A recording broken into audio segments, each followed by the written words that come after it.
Sri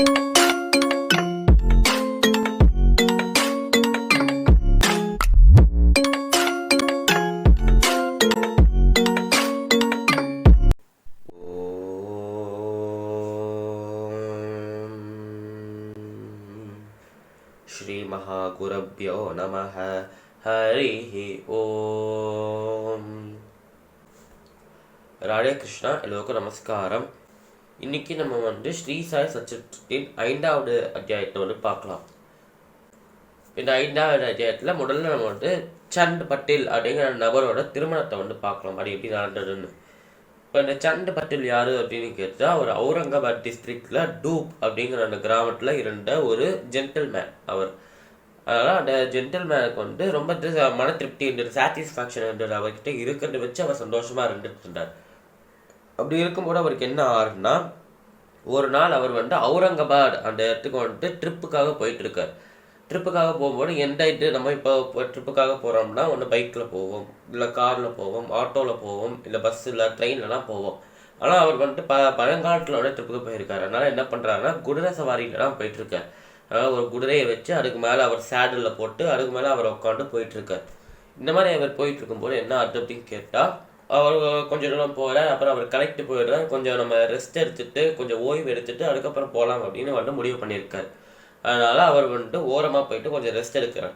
rest எடுத்துட்டு ஏன்னு பார்த்தா சேடல் மட்டும் இருக்குது, குதிரையை எங்கேயோ காணாமல் போயிடுது. சரி, ஓகே, நம்மளோட தப்புடா, நம்ம அதை தவற விட்டுருக்கூடாது, ஏதாவது ஒரு கயிறு மாதிரி கொண்டு அதை கட்டி வச்சுக்கணும் இங்கே. ஆனால் அது ஓடி போயிடுது. இப்போ என்ன பண்ணுவேன் அப்படின்னு சொல்லிட்டு அவர் எங்கேருந்து வந்தாரோ ட்ரிப்பெல்லாம் கேன்சல் தான், திருப்பி வீட்டுக்கே போகிறேன்னு அப்படின்னு சொல்லிட்டு திருப்பி அந்த இடத்துக்கு போகிறதுக்காக நடந்தே போயிட்டுருக்கார். இந்த மாதிரி நடந்தே போயிட்டு இருக்கும்போது ஒரு பெரிய மரம் தெரியுது. அந்த மரத்துக்கு அடியில் ஒரு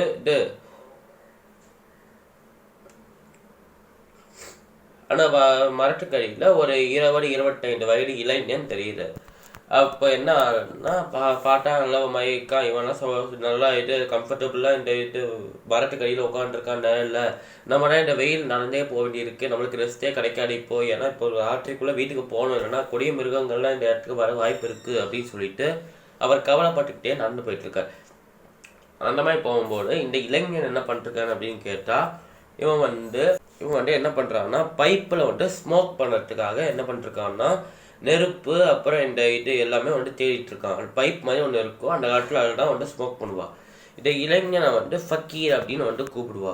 ஃபக்கீர்னா என்ன, வித்தியாசமான நபர் அப்படின்னு அர்த்தம். அதனால இந்த இளைஞன் மட்டும் இந்த மற்றவா சமூகத்தில் இருக்கிறவா எல்லாரையும் விட வித்தியாசமாக இருந்தா ஏதோ ஒரு வழியில். அதனால் இந்த ஃபக்கீர் என்ன பண்ணிட்டு இருக்காருன்னா, அவர் இது ஸ்மோக் பண்ணுறதுக்காக பைப்பை ரெடி பண்ணிட்டு இருக்கார். அது மாதிரி பண்ணும்போது, வா இந்த மாதிரி என்கிட்ட பைப் இருக்குது, நம்ம ஸ்மோக் பண்ணலாம் கூட, ஒன்றையும் கூப்பிடுறேன், நீ கொஞ்சம் ரெஸ்ட் எடுத்துக்கோ, ரொம்ப கரெக்டு போயிருப்ப அப்படின்னு சொல்லிட்டு கூப்பிடுறான் அந்த இளைஞன் இது சண்டு பட்டியில். இவர் சோகமாக போயிட்டுருக்கார். சரி, ஓகே, ஓய்வு எடுத்துட்டு நம்ம கிளம்பலாம் அப்படின்னு சொல்லிட்டு அந்த மரத்துக்கடியில் ஓய்வு எடுக்கிறதுக்காக போகிறார். அது மாதிரி போகும்போது என்ன ஆகுதுன்னா இந்த ஃபக்கீர் கேட்குறார், ஏப்பா நீ எதுக்கு நடந்து வந்துட்டுருக்க, உங்ககிட்ட ஏதாவது குதிரை ஏதாவது வண்டியா அப்படின்னு கேட்குறாரு. ஆமாம், நான் ஒரு குதிரை மேலே தான் குதிரையை ஓட்டிட்டு வந்தேன், குதிரை சவாரியில் தான் வந்தேன். ஆனால் இப்போ அந்த குதிரை என்னை விட்டு எங்கேயோ தொலைஞ்சு போயிடுது, அதெல்லாம் தேடிட்டு இருக்கேன் நான். அப்படியே தேடிக்கிட்டே கிடைக்கலன்னா அப்படியே வீட்டுக்கு போகலாம், இதே வழியிலலாம் என் வீடு இருக்குது அப்படின்னு சொல்கிறான். அது மாதிரி சொல்லும்போது ஃபக்கீர் சொல்கிறான், ஓஹோ, குதிரை தொலைஞ்சு போயிட்டா, அந்த குதிரை அந்த ஆட்டுக்கிட்ட இருக்கான்னு போய் பாரு அப்படின்னு சொல்லிட்டு ஒரு இடத்த கை காட்டுறான். அதை மாதிரி காட்டும்போது அந்த ஃபக்கீர் சொன்னதை கேட்டு, சரி இருக்கான்னா பார்க்கலாமே, சுற்றி முட்டி பார்க்கலாம் வேணும், எதுக்கும் இந்த சின்ன பையன் சொல்கிறான், போய் பார்த்து வரலாம் அப்படின்னு சொல்லிட்டு சண்டை பட்டியில் அங்கே போய் பார்க்குறார். சொன்ன இடத்துல போய் பார்க்குறாரு. பார்த்தா ஒரு புடருக்கு பின்னாடி அந்த குதிரையை சாப்பிட்டுருக்கு எல்லாத்தையுமே. அது மாதிரி பழங்கள்லாம் கீழே இருக்கு, அதெல்லாம் சாப்பிட்டுருக்கு இந்த குதிரை. பார்த்த உடனே நம்மளோட சண்டை பட்டியலுக்கு சந்தோஷமாயிடுது. ஆஹா, உனக்கு எப்படி தெரியும் இந்த மாதிரி இப்போ புடருக்கு பின்னாடி தான் இந்த குதிரை இருந்தது அப்படின்னு கேட்குறார். அதெல்லாம் எனக்கு எல்லாமே தெரியும், இப்போ நீ எங்கே போயிட்டுருக்க அப்படின்னு கேட்குற. நான் அவுரங்காபாடுக்கு ட்ரிப்புக்காக போயிட்டு இருந்தேன். சரி பரவாயில்ல, லேட்டாகிட்டு வீட்டுக்கே போகலான்னு இருக்கேன் அப்படின்னு சொல்கிறா. சரி, ஓகே, வீட்டுக்கு போ, என்னையும் கூப்பிட்டு போ அப்படின்னு சொல்கிறா. சரி, நீங்களும் வாங்கோ அப்படின்னு சொல்லிட்டு அந்த குதிரை பின்னாடி நம்ம ஃபக்கீரை உட்கார வச்சுட்டு கூட்டிகிட்டு போகிறேன். இதுமாதிரி கூட்டிகிட்டு போகும்போது என்ன ஆகுதுன்னா, இவருக்கும் ஒரு பெண்ணுக்கும் திருமணம் நடக்கிறதுக்காக நிச்சயிக்கப்படுறது. அந்த பெண் இங்கே இருக்கா, ஷீரடியில் இருக்கா, இவர் அவுரங்காபாத்தில் இருக்கார். அதனால் இங்கே நான் ஷீரடிக்கு போகணும். அதனால் அவர் என்ன பண்ணுறாருன்னா, அதே மாதிரி குதிரை சவாரியில் அந்த ஷீரடி வைக்கும் போகிறார். அங்கே இங்கே ஃபக்கீரையும் கூப்பிட்டு போகிறார். ஃபக்கீரும் இவரும் ஷீரடிக்கு போனதுக்கப்புறம் நிறைய வரவேற்பெல்லாம் வர்றது. அங்கே வந்து கோலாகலமாக திருமணம் நடக்கிறது நம்மளோட சண்டுப்பட்டியலுக்கும் அந்த பெண்ணுக்கும். திருமணம் நடந்ததுக்கப்புறம் என்ன ஆறுது அப்படின்னு கேட்டால், பகத் மெஹசல்பட்டி ஃபீல்டு அப்படிங்கிற அந்த ஏரியாவுக்கு வர ஆவா. அது மாதிரி பகத் மெஹசல்பட்டி அந்த இடத்துக்கு வந்ததுக்கப்புறம் என்ன ஆறுது அப்படின்னு கேட்டால், அங்கே அது வந்து ஒரு பேனியன் ட்ரீக்கு அடியில் இருக்குது, ஒரு ஆலமரத்துக்கு அடியில் இருக்குது. அது மாதிரி இருக்கும்போது அந்த பகத் மெஹசல்பட்டி ஃபீல்டை வந்து யார்கிட்ட பேர் வந்திருக்கு அப்படின்னு கேட்டால், பகத் மெஹசல்பட்டி அப்படிங்கிற இன்னொரு ஜென்டில்மேனோட பேர் தான் வந்திருக்கு அதுக்கு. அதனால அந்த பகத் மெஹசல்பட்டி என்ன பண்ணுறாருன்னா பார்க்குறார். அப்போ வந்து குதிரையில் வந்து இந்த சண்டுப்பட்டியிலும் நம்மளோட ஃபக்கீரும் வந்து வந்துருக்கா. பாட்டோட அந்த ஃபக்கீரை பாட்ட உடனே இவருக்கு மெய்சிலிருந்து போய் யாசாகி அப்படின்னு வந்து உச்சக்கோரில் கட்ட ஆரம்பிச்சிட்டார். யாசாகி அப்படின்னா என்ன அர்த்தம்னா, வெல்கம் சாயி, உங்களுக்கு வணக்கம், நீங்கள் வந்ததுக்கு ரொம்ப நன்றி அப்படின்னு அர்த்தம். அவர் வந்து சாயின்னு கூப்பிட்டதுனால எல்லாருமே யாசாயின்னு கூப்பிட ஆரம்பிச்சிட்டா. அன்னிலேருந்து அந்த ஃபக்கீருக்கு சாய்பாபா அப்படின்னு பேர் வர ஆரம்பிச்சிட்டு. இப்படிதான் சாய்பாபா நம்மளோட ஷீரடிக்குள்ளே என்டர் ஆகிறார். அப்படி இங்கே ஷீரடிக்கு வந்த அந்த சாய்பாபா நிறைய மற்ற ரிஷிகள் மற்ற முனிவர்கள் எல்லாருக்கும் வந்து சம்பந்தம் வச்சுக்கிட்டு இந்த ஷீரடியில் இருக்கிற மக்களோட குறைகள்லாம் கேட்டு அதெல்லாம் தீர்த்து வைத்து ரொம்ப பிரசித்தமாயிட்டார். ஷீரடியில் மட்டும் இல்லை, உலகமெங்கும் அவர் பிரசித்தமாயிட்டார். அதுக்கப்புறம் என்ன ஆகுதுன்னா, அக்கல்கோட் மகாராஜ் அப்படின்னு இவரை போலவே இன்னொரு ஆச்சாரியர் இருந்தார். அவர் எங்கே இருந்தார் அப்படின்னு கேட்டால், அக்கல்கோட் அப்படின்னு இடத்துல இருக்கார். அதனால அவருக்கு அக்கல்கோட் மகாராஜ் அப்படின்னு பேர். அந்த அக்கல்கோட் அப்படிங்கிற இடத்துல இருக்கிற இவர் என்னன்னா, நம்ம ஷீரடியில் இருக்கிற சாய்பாபா மாதிரியே தான். அவரும் வந்து நிறைய பேரோட வாழ்க்கையை மாற்றி அவருக்கு அருள் புரிந்து இந்த மாதிரி நிறைய விஷயம்லாம் செஞ்சிருக்கார். இந்த மாதிரி அக்கல்கோட் மகாராஜுக்கு வந்து பாய் கிருஷ்ணாஜி அலிபாக்கர் அப்படின்னு ஒரு பக்தர் இருந்தார். அவர் வந்து நம்ம சாய்பாபாவுக்கு எப்படி நிறைய தொண்டர்கள் நிறைய பக்தர்கள் இருந்தாலோ அதே மாதிரி நம்மளோட அக்கல்கோட் மகாராஜுக்கு ரொம்ப பிடித்தமான பக்தர் வந்து பாய் கிருஷ்ணாஜி அலிபாக்கர் அப்படிங்கிற அந்த பக்தர். அவர் என்ன பண்ணுறாருன்னா, எப்பயுமே வந்து அக்கல்கோட் மகாராஜையை வந்து சேவிச்சுட்டு இருப்பார். ஒரு நாள் வந்து அவருக்கு மனசில் என்ன தோணுதுன்னா, நான் அக்கல்கோட்டுக்கே போய் நேரடியாகவே தரிசனம் பண்ணிக்கிறேன் அப்படின்னு வந்து யோசிக்கிறேன். அது மாதிரி யோசிக்கும்போது சில தடைகள்னால அவரால் போக முடியல.